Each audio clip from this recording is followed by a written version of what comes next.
하나님 아버지 은혜와 사랑을 감사합니다. 오늘 밤도 복된 밤이 되게 하여 주시고 하나님의 말씀이 약속이요 명령이요 축복이요 능력이 되기를 간절히 원합니다. 성령이 주시는 영감과 그 은사를 오늘도 성령으로 풍성히 우리 믿음과 함께 역사되기를 간절히 원합니다. 오늘도 부족한 자를 세우셨사오니 말씀의 지혜와 지식과 영감 주시옵소서. 예수님의 이름으로 기도합니다. 아멘. 이번 주간에는 참 신기하고 놀라운 일들이 막 일어나고 있습니다. 저는 이제 말씀을 듣고 또 이렇게 사람들이 목사님 말씀 듣다가 고질병이 떠났어요. 이런 불치병이 고침받았어요. 뭐 이런 사람들 이야기도 많이 들었고 그럽니다. 그런데 우리가 이제 오늘 기도 제목 두 가지를 했죠. 우리 레마 성경대학을 위해서 기도해 달라 그랬습니다. 이게 뭐냐면 레마 성경대학이 목사를 세우는 신학교로 발전하기를 원하는 겁니다. 제가 박사학위를 받게 된 공부하게 된 계기가요. 저는 성경 많이 읽고 신학교를 갔고 신학교에서도 성경 박사 소리를 들으면서 신학 학창 시절을 보냈어요. 그리고 저는 신학교에서 들어갈 때부터 장학금을 받기 시작해서 대학원도 장학금을 받았고 박사원도 장학금을 받았어요. 그래서 전 박사학위도 장학금 받고 박사학위를 받았습니다. 그러니까 또 제 자랑 같아서 하지만 하나님이 저를 느지막이 군대 제대하고 나서 신학교를 보낼 때에도 그냥 쉽게 신학교를 보낸 게 아니라 물에 빠져 죽어가는 동숙이라는 여자아이를 하나 물속에서 그게 원주 간현 유원지에 있는 그 유격장이에요. 간현 유격장 그 옆에서 목사님 일사관이 일하가가 원주 쪽에 있지 않았나요? 원주죠. 거기 간현이 유격장 있잖아요. 거기 옆에 간현 유원지에 우리 하기 휴양소 기관병들이 있는 곳에 제가 군정사병으로 거기 와서 예배인도 하고 이제 이 일을 했어요. 평신도 군정사병으로 있으면서 거기 오는 병력들 한 번에 300명씩 오는 군인들 예배인도 하고 이제 그러다가 물에 빠져 죽어가고 있는 아이를 건져서 인공호흡 시켜서 이제 건져냈는데 살려내고 나니까 그 아이가 그 동네 아이가 아니라 그 동네 할아버지 집에 놀러 온 동숙이라는 아이였어요. 그 아이를 물어서 이제 너 누구니? 그러니까 할아버지 집에 온 아이라고 그래서 제가 이제 데리고 그 할아버지 집에 갔는데 그 옆에 있던 사람들이 동숙이가 물에 빠져 죽어가는데 이 군인 아저씨가 이 동숙이를 인공호흡해서 물 빼고 이렇게 살려서 데리고 왔다고. 그러니까 그 할아버지 할머니 두 분이 그 손녀가 죽었다 살아났다고 하는 그 이야기를 듣고는 그 표정을 잊을 수가 없어요. 너무 고마워하고 감사하고 제 손을 잡고 막 흔들면서 손을 놓지 않고 막 어쩔 줄 몰라 하시더라고요. 그래서 난 그냥 거기서 인사하고 끝났는데 오후에 저녁 무렵에 저녁 식사를 하고 있는데 뭐 사람들이 지게에다가 막 술통을 들고 온 거예요. 막걸리를 들고 온 거지. 그리고 거기 있는 기관병들한테는 맥주를 박스로 들고 온 거예요. PX 맥주가 아니고 일반 구멍가게 그런 맥주니까 비싼 맥주겠죠. 그렇게 해서 지게에다 들고 와서 우리 동숙이 살려줘서 고맙다고.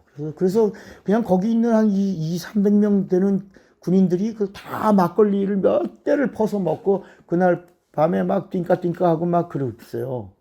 저는 이제 어차피 군정으로 있었으니까 그냥 술을 안 먹고 그 모래사장에 있다가 그냥 마음에 걷잡을 수 없는 이런 막 소용돌이 같은 이런 것이 제 안에서 막 움직였어요. 왜냐하면 깜깜한데 뭐 우리가 불 킨 것도 아니고 불 켜야 배터리 군대 배터리 있잖아요. 그 발전기 그러다가 이제 시끄러워요 그게. 그래서 그 불을 켜고 그러는데 그때 어느 한 부분만 하지 그거 벗어나면 깜깜하잖아요.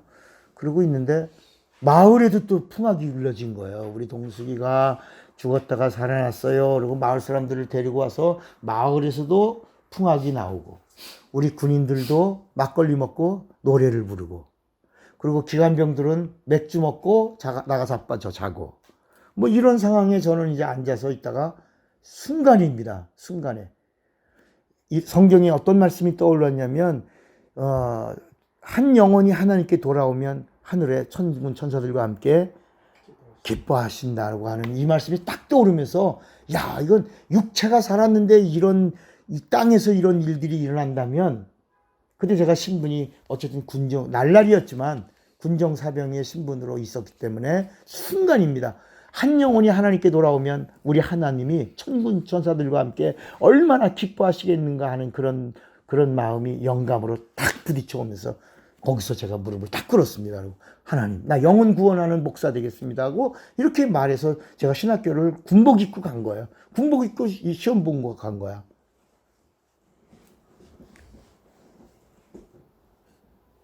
그리고 이제 제가 이제 목회하면서 이제 내년에 이제 은퇴를 결심한 거죠. 감리교단에서는 은퇴를 이제 생각한 겁니다.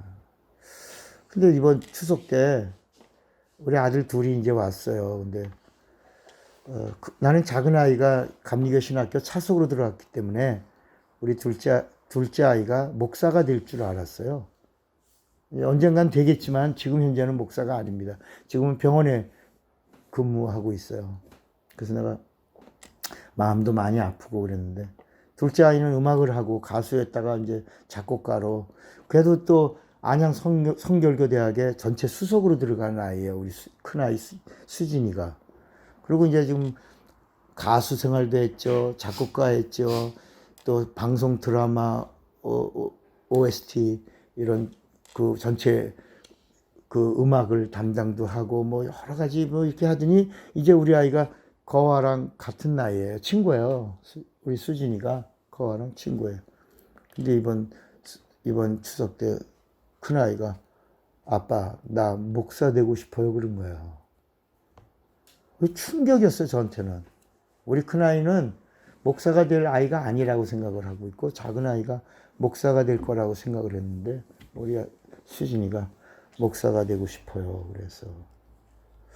그래서 이제 목사가 되는 쪽으로 길을 틀어주고 내가 너무 기뻐서 내가 등록금은 내가 내겠다 이렇게 해서 우리 아이가 이제 그 비전이 뭐냐면 설교하다 우리 안에 음악을 하니까 설교하다가 내가 금방 영감으로 지은 곡이 하나 있는데 여러분 오늘 이 말씀과 연결되어 부르겠습니다 하고 그랜드 피아노를 치면서 찬양도 하고 말씀도 전하는. 근데 가보니까 우리나라에 그런 목사가 있나 없어요. 유일하게 설교하다가 찬양하고 찬양하다가 설교하는 그런 뮤직 레버런트 패스터가 없어요. 그래서 내가 야 그건 최초다. 담임 목사가 설교하다가 찬양하고 찬양하다가 설교하고 이런 목사가 다분 담임 목사를 돕는 보조 목사로 음악 목사가 있는데 우리 아이는 담임 목사를 하면서 찬양하고 설교하는 목사가 되고 싶다 그래서 그걸 도와주려고 제가 했는데 그 나중에 아이들 다 간 다음에 제 마음이 얼마나 기도한 이게 40년 만에 응답이 온 거예요. 왜냐하면 그때 어떤 일이 하나 생각났냐면 우리 큰아이가 태어났는데 제가 아이를 들고 그 개척한 교회 강단 위에다가 올려놓고 하나님 이 아이는 제 것이 아니라 주님의 것입니다. 받아주세요. 그리고 처음으로 예수의 이름으로 거룩한 의식을 행하면서 아이를 강대상 위에다 올려놓고 이렇게 드렸던 기억이 갑자기 떠오른 거예요. 그때 그 강대안에다 올려놓고 큰일이 울면서 기도하던 이 목사의 기도를 하나님이 들으시고 이번 추석 때 갑자기 우리 아이가 음악을 하고 뭐 이러더니 담임 목사로 음악을 하는 설교도 하는 이런 목사가 되고 싶다고 그래서 깜짝 놀랐죠. 그러면서 내가 또 하나는 얘기하다가 내가 이 설교한 이 파일들이 사실은 귀한데 그냥 내가 그냥 녹음만 해놓고 있다. 그리고 나와 가까운 사람들에게 그냥 이렇게 파일을 주고 있는데 이제는 내가 주님 만날 시간이 점점 다가오고 있다. 내 나이도 있고. 그래서 이제는 누가 뭐라고 하든지 간에 분명히 이 세상에 예수를 믿는 사람들 중에 영적인 사람들이 있을 것이다. 갈급한 영혼들이 있을 것이다.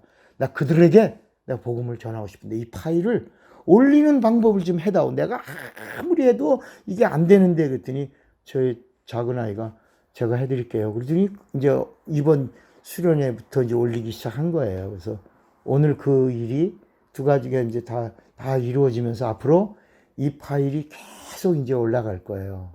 그래서 이 문제를 놓고 기도해 달라라고 한 겁니다. 구독해 달라고 했는데 구독을 어떻게 하는 거예요? 거기 나중에 누르면 구독이 되는 거. 근데 자 오늘 본문을 잠깐 읽겠습니다. 오늘 본문 요한복음 1장입니다. 제가 이 말씀을 드린 것은 우리가 함께 기도로 함께 해주셨으면 해서 말씀드린 겁니다. 요한복음 1장 1절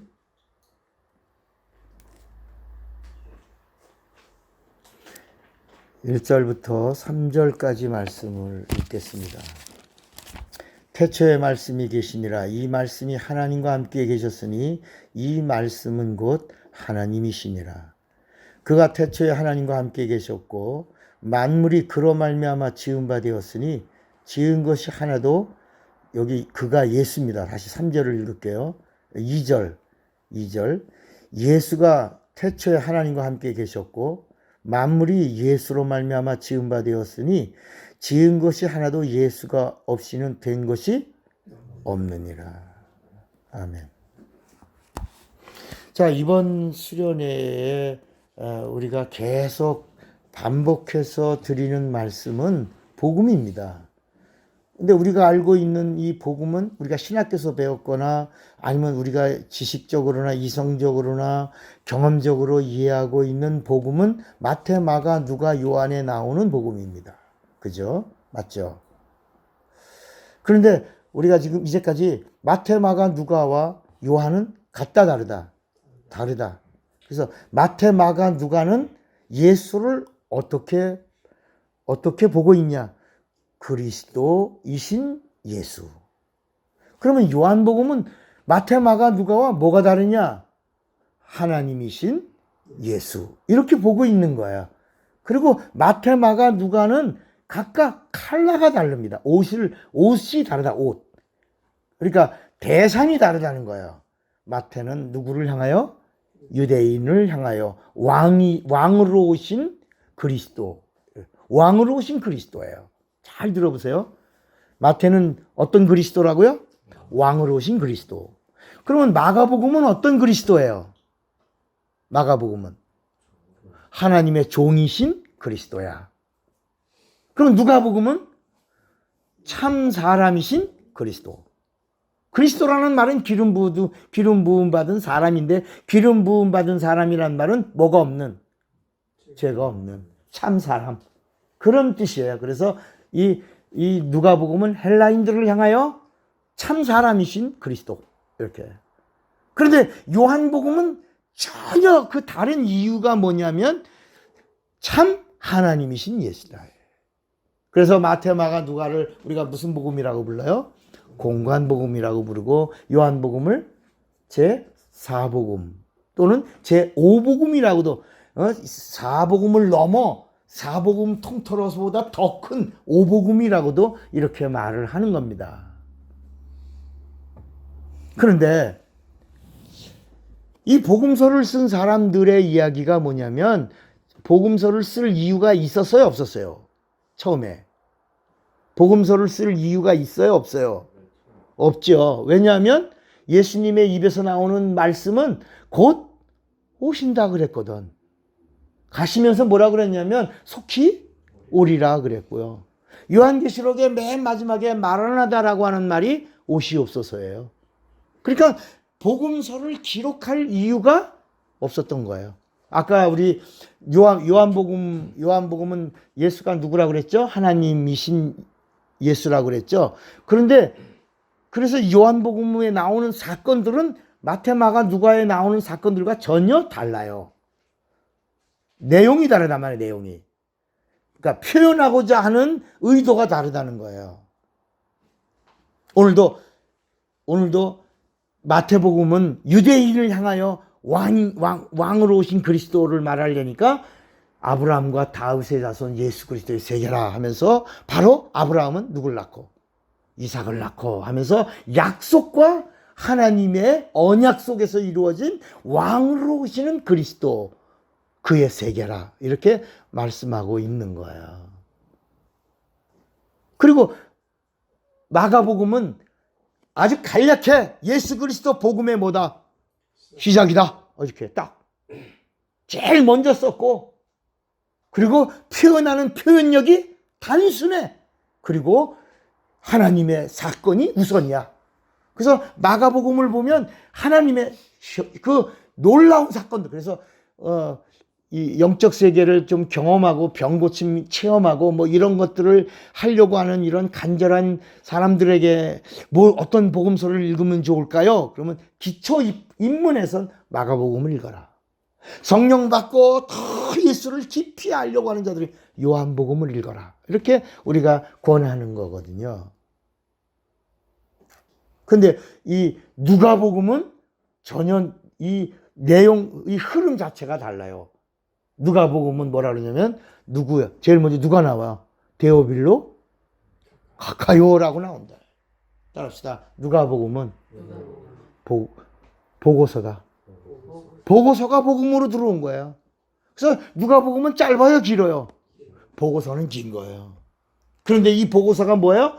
생생한 리포터, 생생한 현장과 만나서 상담하고 그리고 메모한 다음에 그 메모를 요약한 거야. 그리고 정리한 거야.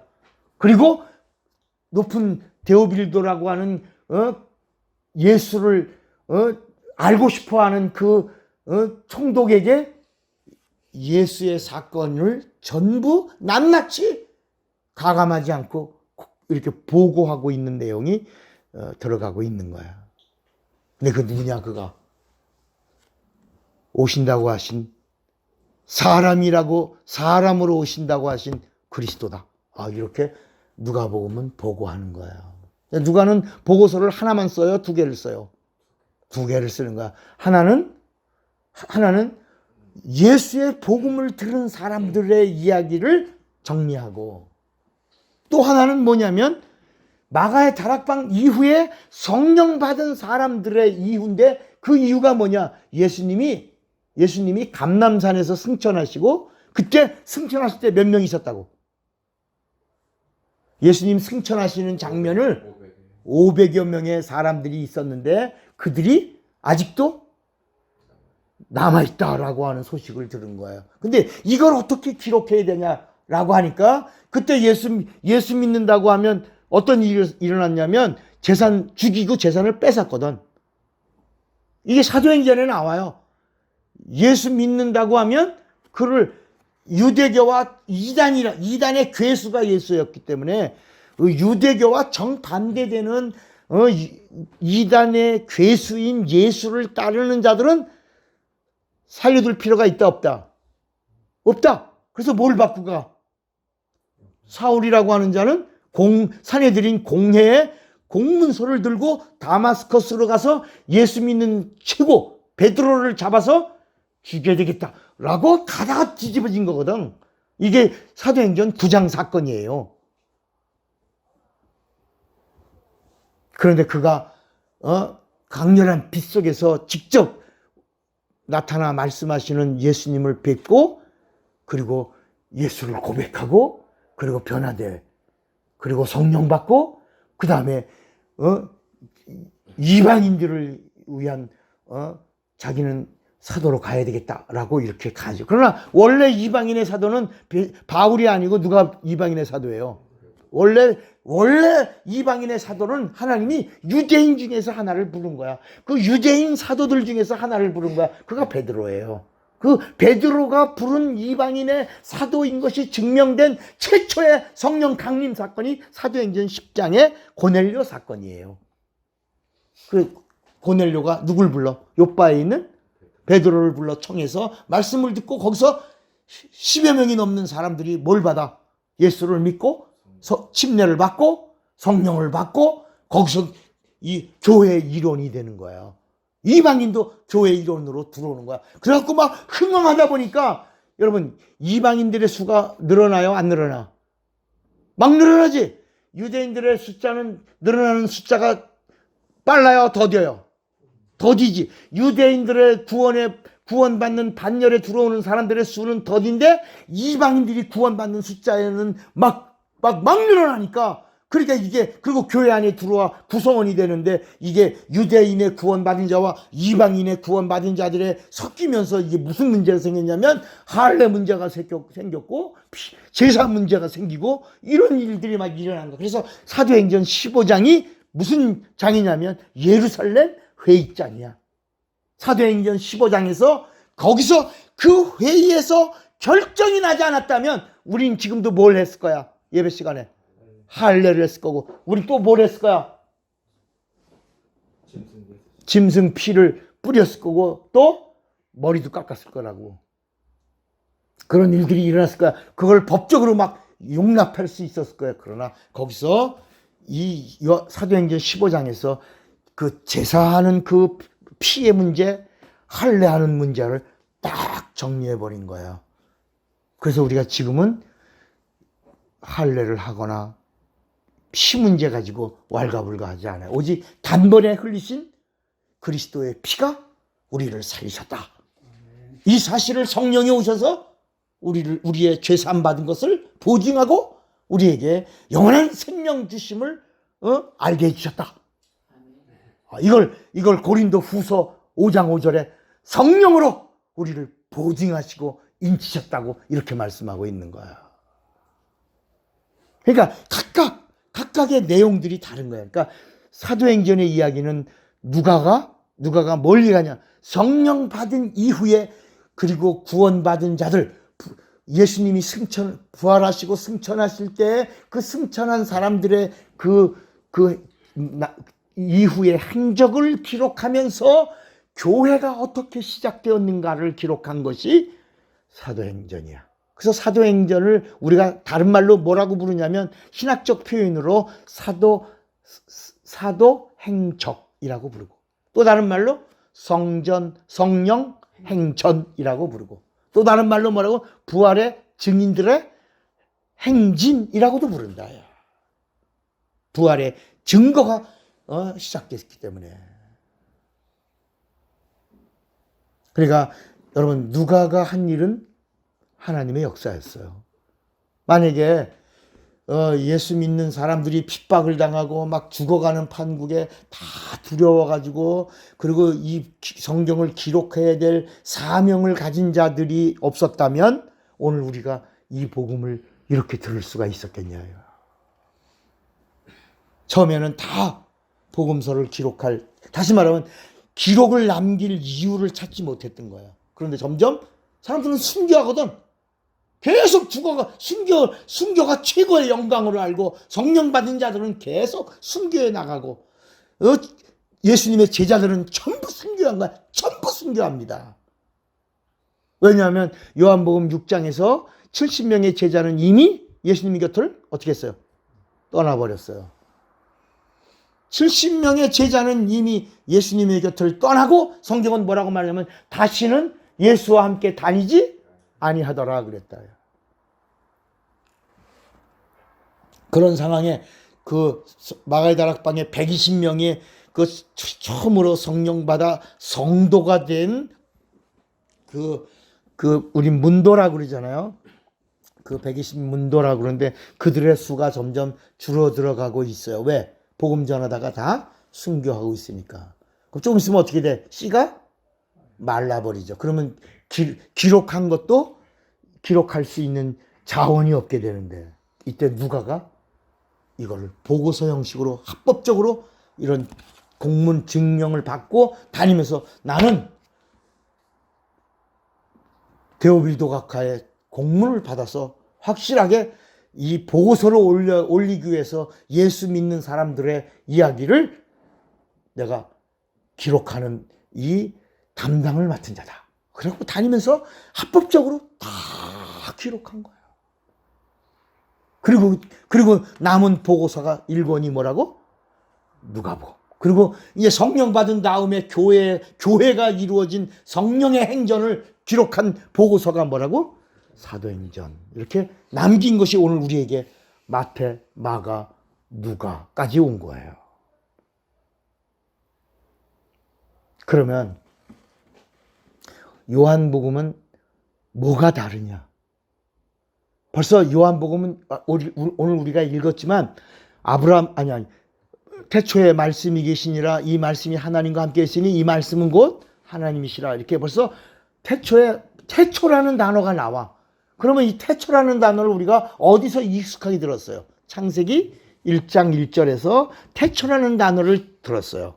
그러니까 어떤 사람들은 또 그래. 창세기의 태초가 오래된 거냐? 요한복음의 태초가 오래됐느냐? 라고 물으니까 어떤 사람들은 창세기가 나오는 태초가 오래됐지. 요한복음의 태초가 좀 좀 더 이른 거고 이렇게 말하지만 사실은 창세기의 태초는 물질계가 시작된 태초를 말하고 요한복음의 태초는 하나님이 말씀으로 하나님과 함께 계시던 그 태초를 말씀하고 있는 것이다. 그런데 요한복음 1장 14절에 보니까 이 말씀이 하나님이시고 이 하나님이 영으로 계시는데 이 영이 육신을 입고 우리 가운데 사람으로 나타나셨는데 그에게는 독생자의 영광이 있고 은혜가 있고 진리가 있고 충만한데 그 나타나신 분이 누구냐? 예수다. 이렇게 그는 누구다? 예수요. 그는 하나님이시다. 이렇게 요한복음이 말씀하고 있는 거예요. 그러면 요한복음의 마태, 마가, 누가 이 공간복음과 요한복음의 차이는 영의 차이예요. 영. 혼과 영의 차이예요. 우리가 이제 계속 내일까지 이야기가 나갈 거예요. 그러니까 또 듣고 또 듣고 또 듣지만 우리 영에 이 말씀을 새기는 거야. 자꾸.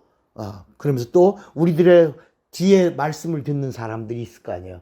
그 사람들에게도 이해가 돼야 되니까 자꾸 이 말씀을 반복하는 거예요. 그래서 마태, 마가, 누가를 통해서는 누가 나오냐? 따라합시다. 마태, 마가, 누가를 통해서는 신자가 나오고 요한복음을 통해서는 뭐가 나올까? 자녀가 나오는 거예요. 이게 하나님의 의도 속에 있는 거야.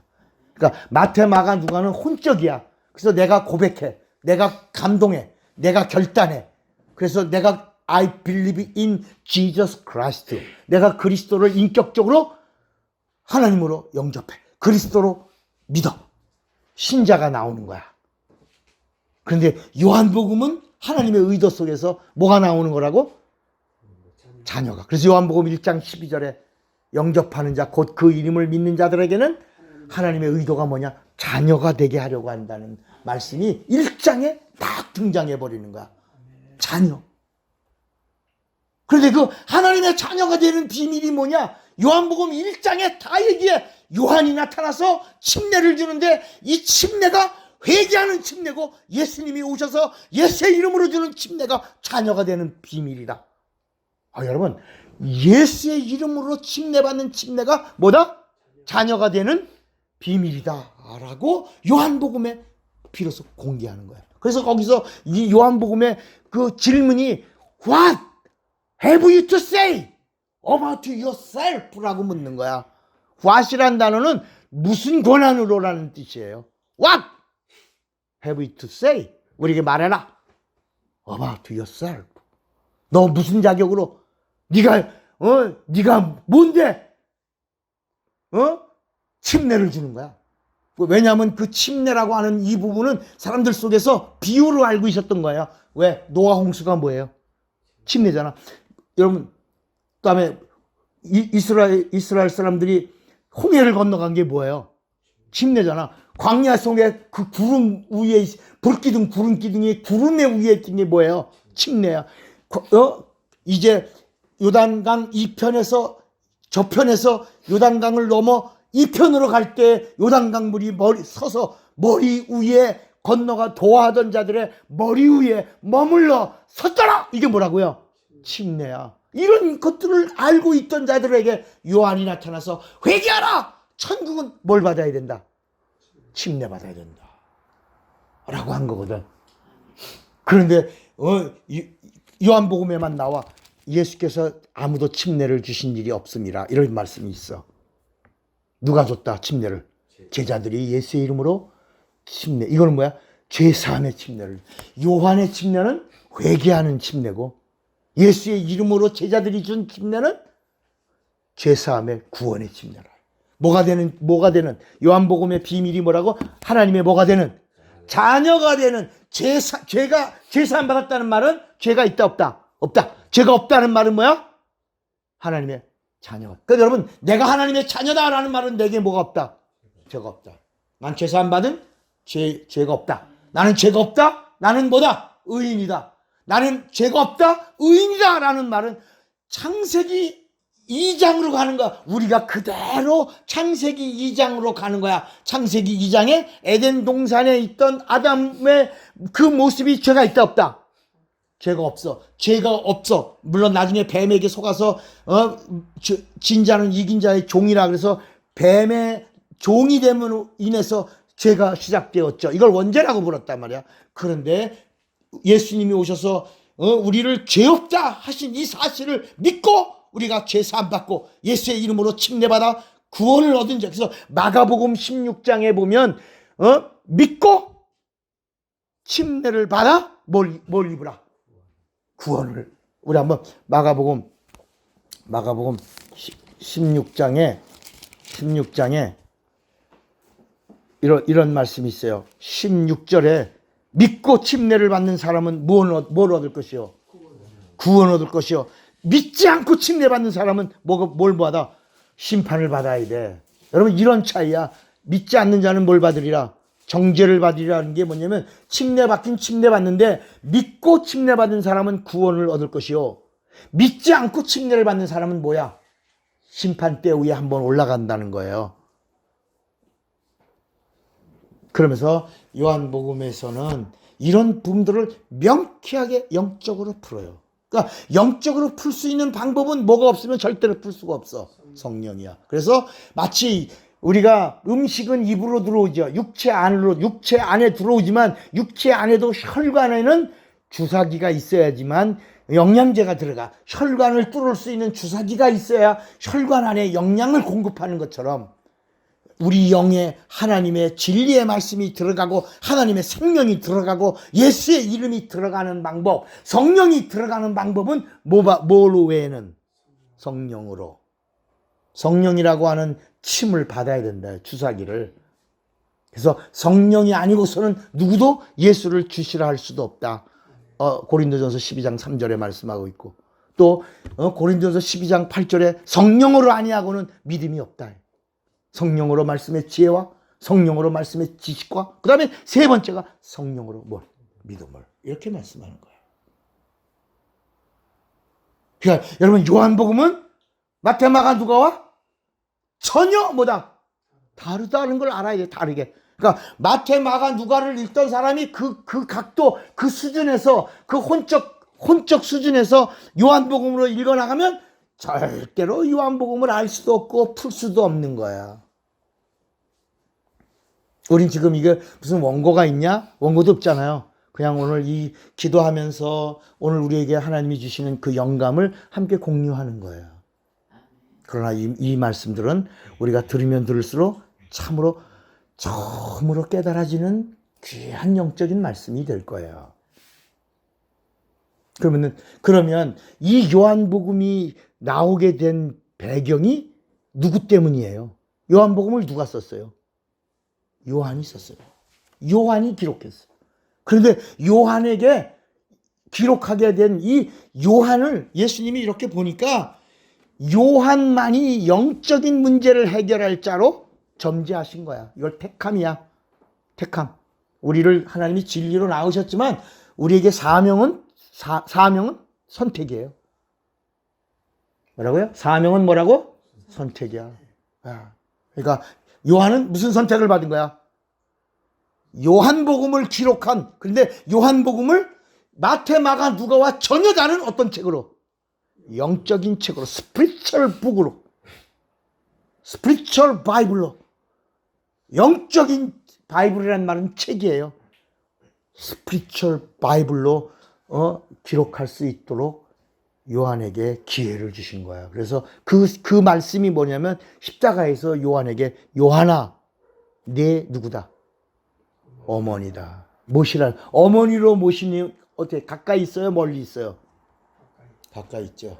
자, 이제 요한이 궁금하던 부분이야. 요한은 예수님의 품에 안겨서도요.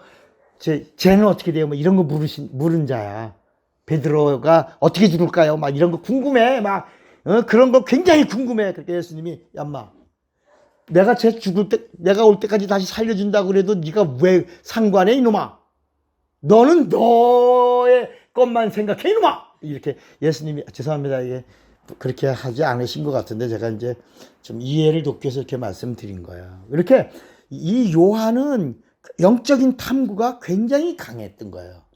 그래서 예수께서 십자가에서 마지막 그 7마디를 하셨는데 그 중에 하나가 요한아, 네 어미다. 네 어머니다. 마지막 죽을 때까지 너의 어머니로 뭐야라? 모셔라. 주님의 마지막 부탁을 하신 거예요. 그때부터 요한이 마리아를 뭐로 모신 거야? 자기의 어머니로 모시고, 그러면서 어머니로 모시면서 계속 뭐라냐면 너무너무 궁금한 거예요.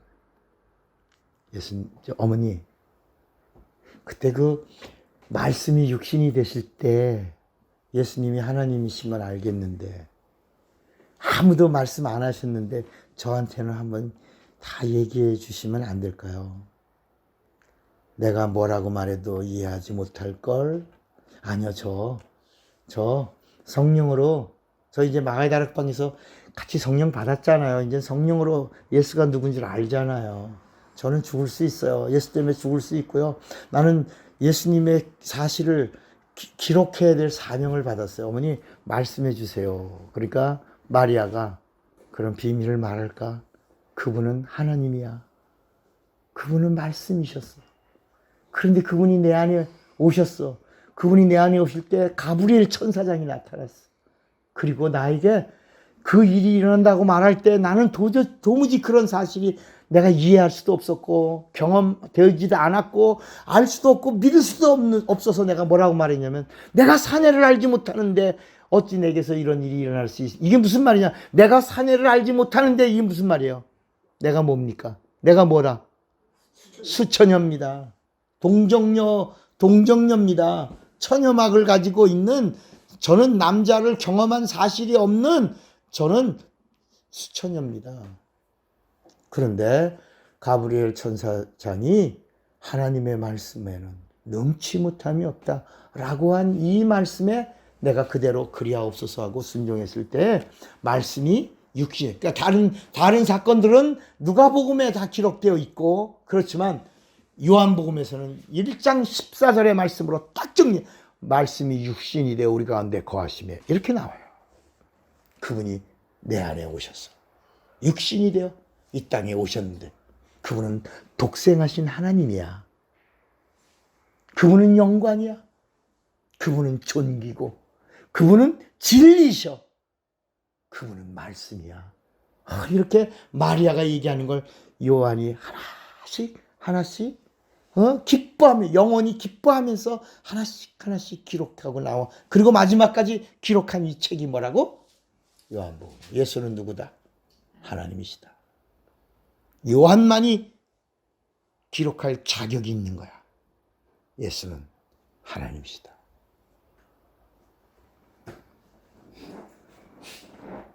아멘.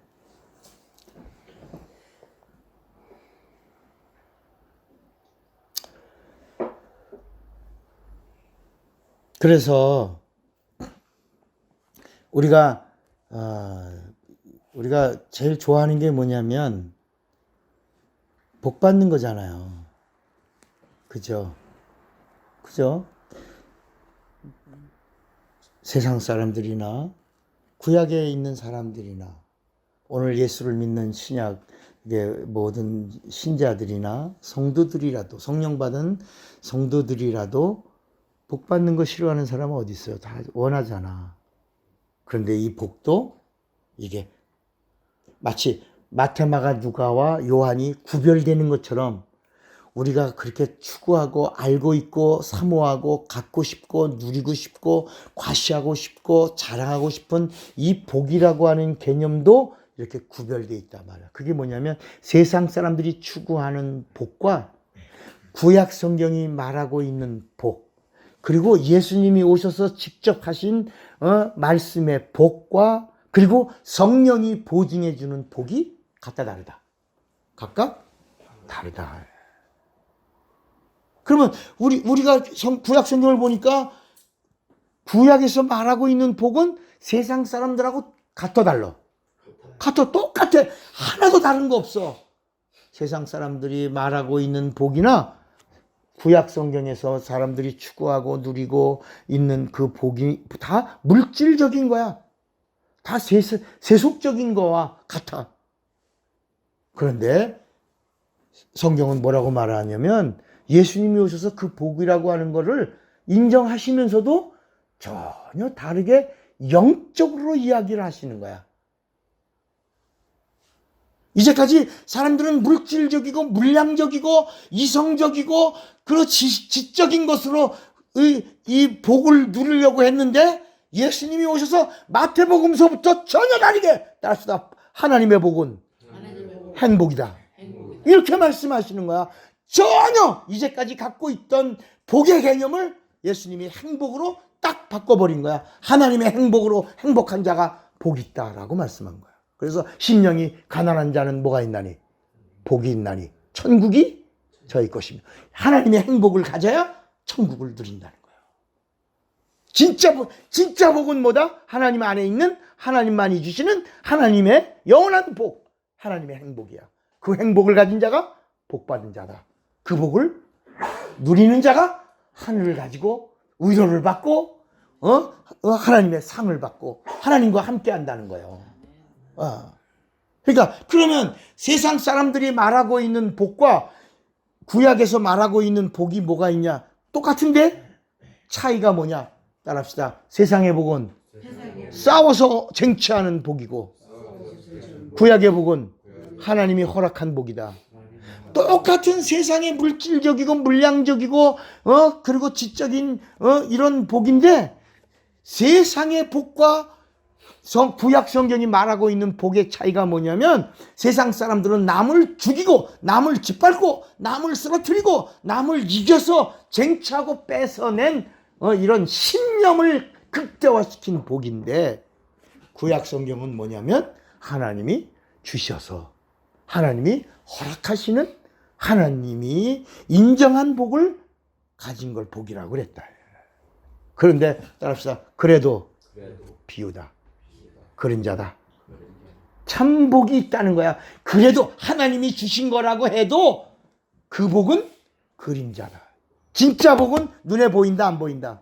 옳지. 이 이야기가 이제 예수님이 오셔서 마태, 마가, 누가는 그리스도가 복에 대한 말씀을 했고, 자 요한복음은 하나님이 우리에게 하나님의 복을 하나님으로 말씀해 주신 것이다.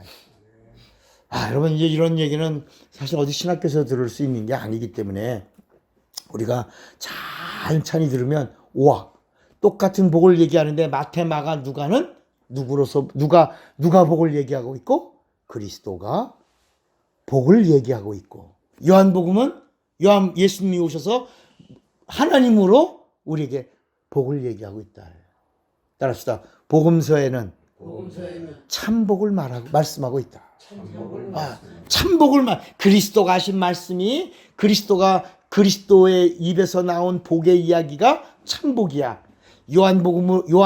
요한복음에서 말씀하고 있는 복이 참복이야.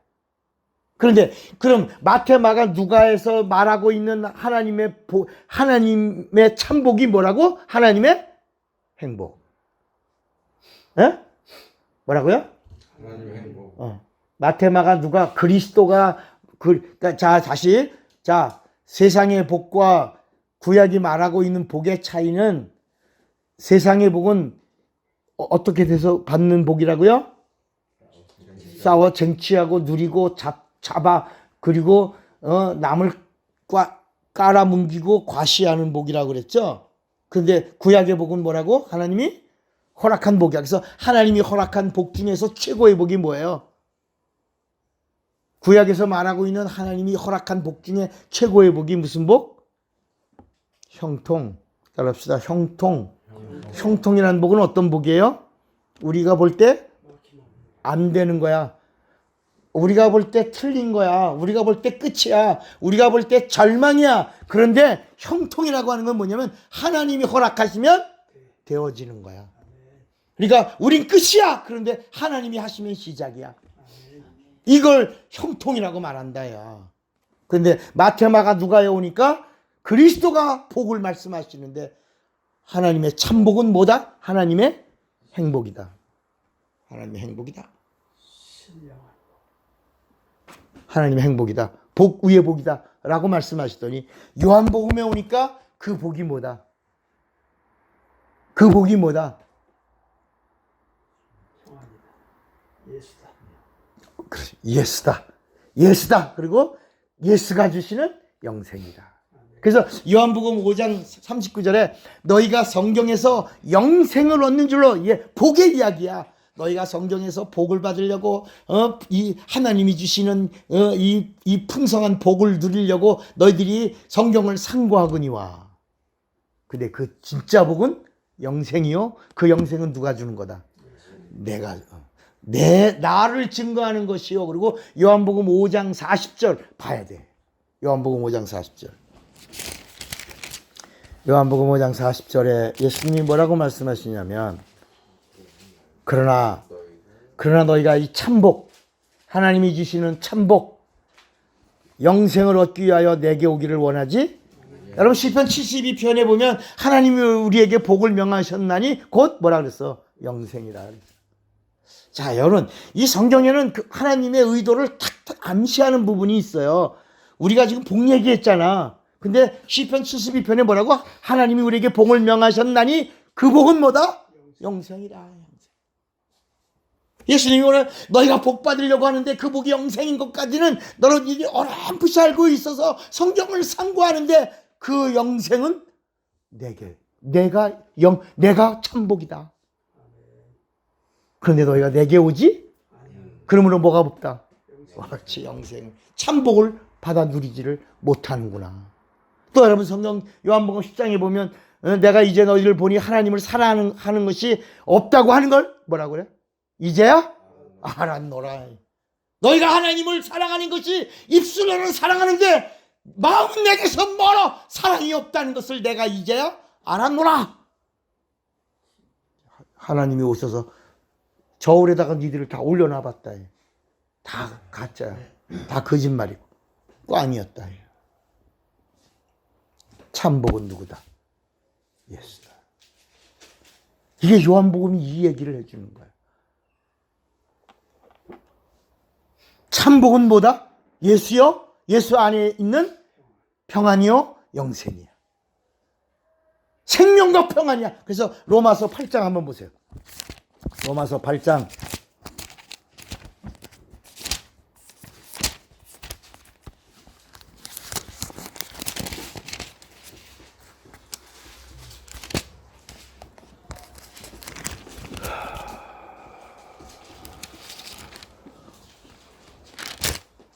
죄송합니다. 로마서 8장. 자, 7절. 6절에 보면, 로마서 8장 6절에 보면, 육신의 생각은 뭐예요? 사망이야. 영의 생각은 뭐예요? 생명과 평안이야. 이게 영생이에요. 그래서 육신의 생각은 하나님과 뭐가 되나니? 원수가 되나니. 이는 하나님의 법에 굴복해야 못해요. 못할 뿐만 아니라 할 수도 없다. 그러면서 육신에 있는 자들은 하나님을 기쁘시게 할 수 없느니라. 이렇게 말. 여러분 생명과 평안이 뭐라고요? 참복이야. 영생. 여러분 이 복을 누리시기를, 여러분의 영혼이 누리시기를 바랍니다. 그러면서 그러니까 이제 복에 대한 그림을 하나 그린 게 우리 완성됐죠. 복이라는 그림이 어디까지 갔어요? 예수요 영생이라고 갔잖아. 시편에서는 이렇게 암시해주면서 하나님이 우리에게 복을 명하셨나니 곧 영생이라고 이렇게 이야기하더니 이 요한 마태복음 마태 마가 누가에서 그리스도께서 직접 이 복은 세상에 있는 복이 아니다. 보이지 않는 복이다. 신령한 복이다. 하나님이 주시는 것이다. 하나님의 뭐다? 하나님 안에 있는 행복이다. 라고 말씀하시더니 요한복음에 딱 오니까 하나님이 직접 입을 열어서 하신 말씀이 뭐다? 생명과 평안이다. 이 평안이 참복이요 영생이다. 이렇게 말씀하셨어요. 자, 여기까지 우리가 이제 왔어. 이제 우리가 복에 대한, 그러니까 영생을 얻으면 뭘 받은 자야? 참 복을 받은 자. 그러니까 참 복을 받은 자니까 이제는 더 이상 복이 있어요, 없어요? 없죠? 다 가졌죠? 다 가졌잖아. 그러니까 이제는 기뻐, 안 기뻐? 그래서 기뻐하라는 거야. 그래, 감사해, 안 감사해? 그래서 항상 쉬지 말고 범사해. 그렇죠. 이렇게 하라는 거야. 이제는 복 중에 복을 가졌고 참복을 가졌고 그 복을 주시는 예수 안에 있는 그 생명과 평안이 우리의 것이 됐으니 이제는 더 이상 아웅다웅하지 말고 더 이상 슬퍼하지 말고 그래서 기뻐하라 라고 말씀한 거예요. 다시 그래서 여러분 그 빌립보서 가 바울이 쓴 책 중에서 뭐라고 불리냐면 옥중서신이라고 부르잖아요. 옥중서신이 몇 권이에요? 네 권이야. 옥중서신이 네 권. 빌립보서, 빌레몬서, 에베소서, 골로새서. 그래서 감옥에 갇히면 빌빌대고 애골애골한 거야. 그래서 그 감옥 안에서 쓴 책이 네 권인데 이걸 빌립보서, 빌레몬서, 에베소서, 골로새서 골고래 갖고 쓴 책이야 이게. 그걸 옥중서신이라는데 빌립보서가 바로 뭐냐면 감옥 밖에서 쓴 게 아니라 감옥 안에서 감옥 밖에 있는 자에게 쓴 거야. 그럼 기뻐하라고. 여러분 감옥 안에 있는 자가 감옥 밖에 있는 자에게 기뻐하라고 그러더니 또 뭐라 그러냐면 내가 너희에게 말하노니 기뻐하라. 다시 말하노니 기뻐하라. 누구 때문에? 예수 때문에. In Jesus Christ. 내 안에 있는 그리스도 때문에 기뻐하라는 거야. 자, 그러면 이제 또 하나를 또 넘어가야 돼. 이 부분이 오늘 아주 중요한 거야. 이걸 들어야 여러분 이제 명쾌하게 뭔가를 정리해 줄 수가 있는 거야. 그게 뭐냐면 구약을 우리는 율법과 예언이라고 말해요. 맞죠? 율법과 선지, 율법과 선견, 율법과 선지자.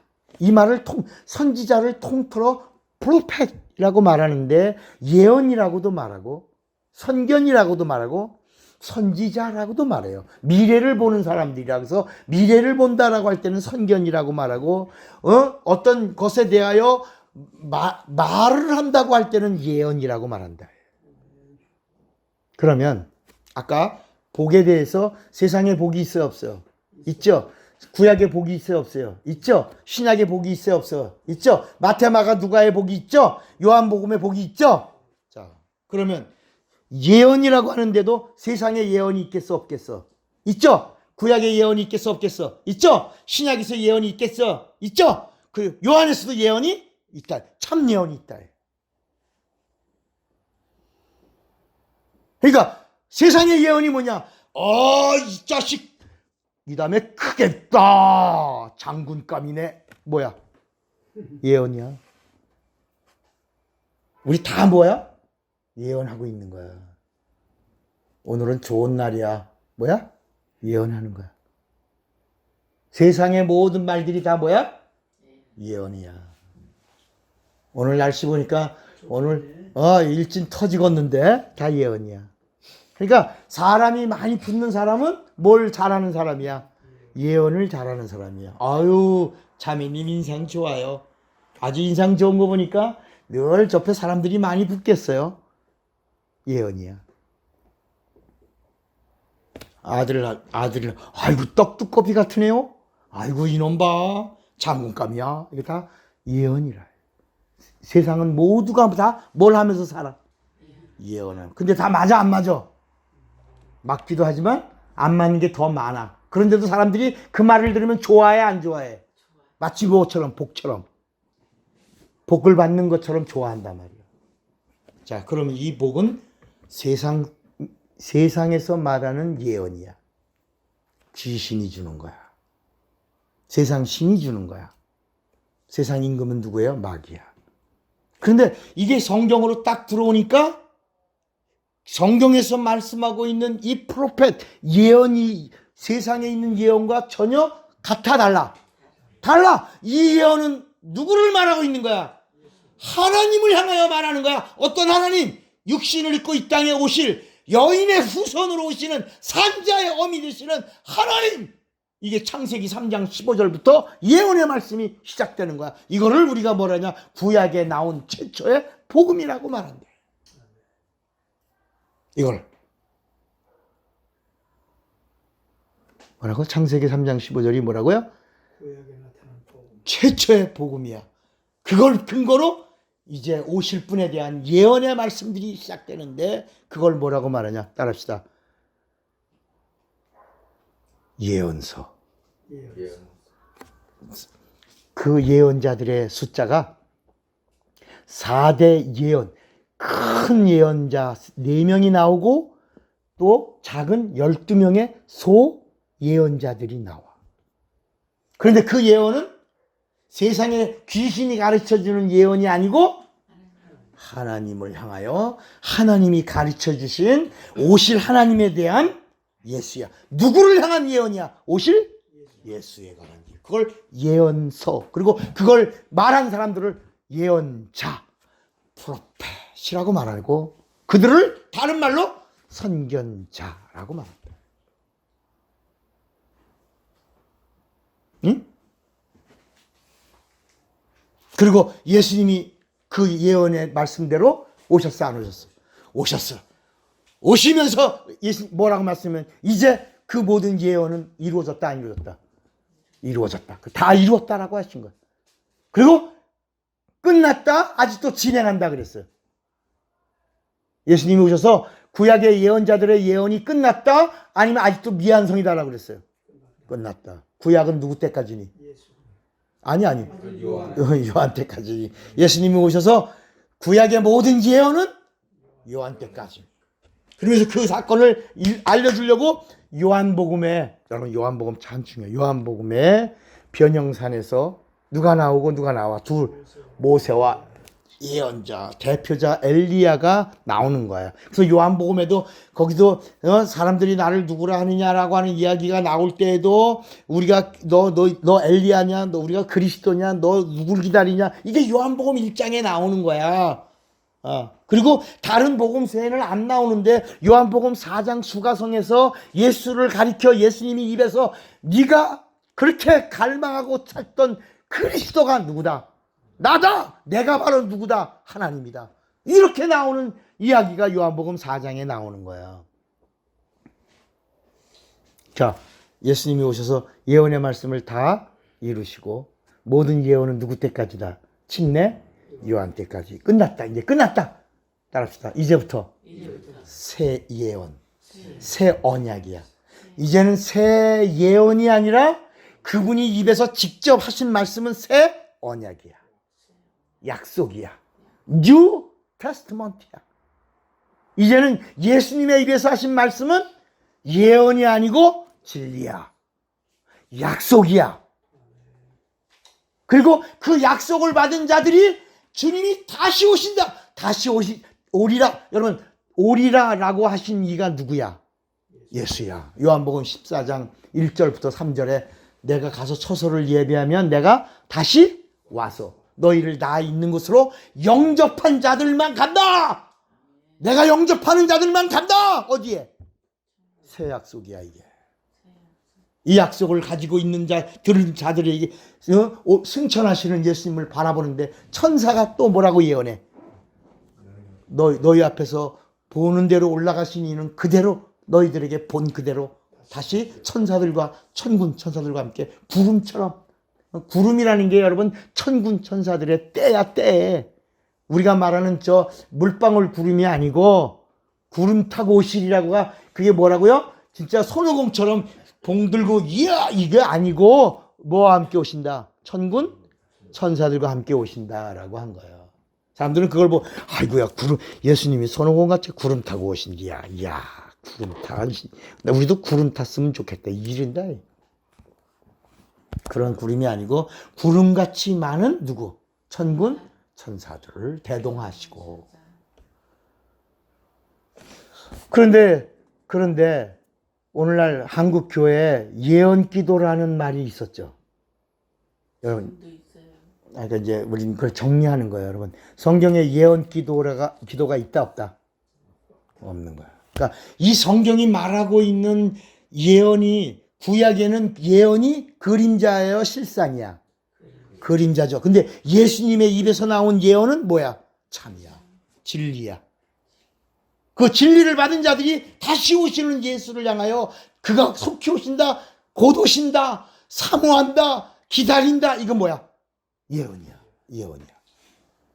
자, 여러분 이걸 정리하지 않으면 예언 기도라고 하는 이 단어는 누가 가르쳐 주냐? 아까 구약에 나오는 예언 이전에 세상에서 말하는 예언은 아까 뭐라 그랬죠? 세상 신이 주는 거라 그랬잖아. 귀신이 가르치냐. 세상 풍속을 쫓고라는 말이 하나님을 떠난 이전에 세상 신의 말을 들었던 그 예언을 다시 예수 믿는 자가 쓴다면 하나님이 난 널 모른다 할 것이다. 도무지 모른다. 이게 뭐냐면 성령을 가리켜서 성령이 사람을 예언하는 건 줄 알아. 아이고 3개월 뒤에는 사업 성공하겠네. 아이고 서쪽에서 귀인이 오겠네. 아이고 당신 아들 삼성에 들어가겠네. 이런 게 아니라야. 성경이 말하는 이제 우리는 입에서 어떤 예언, 그림자의 예언을 해야 돼야 아니면 진리를 받은 참 예언을 하는 자가 돼야 돼. 참 무엇으로? 아니 무엇으로? 성령으로. 성령은 사람을 증거하는 분이 아니라 누구를 증거하는 분이요? 예수. 어떤 예수? 속히 오실. 다시 오실. 오실 그 예수를 증거하는 다른 보혜사야. 따라합시다. 예수는 인간을 변호하는 보혜사고 성령은 예수를 변호하는 보혜사다. 그래서 성령을 가리켜 뭐라 하냐면 다른 보혜사라.